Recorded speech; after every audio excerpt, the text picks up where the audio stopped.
ভালো যাবে বলছিলাম না রে, দুপুর পর থেকে আবহাওয়াটা, আরে একটা বাজলেই সত্য, রাত্রে একটা বাজলেই সত্য, আর লাগে না।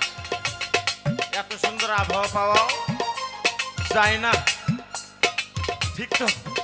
ও অসম্ভব। আপনি জানেন না ওখানে কতজন পড়ে গেছে, ঠিক না?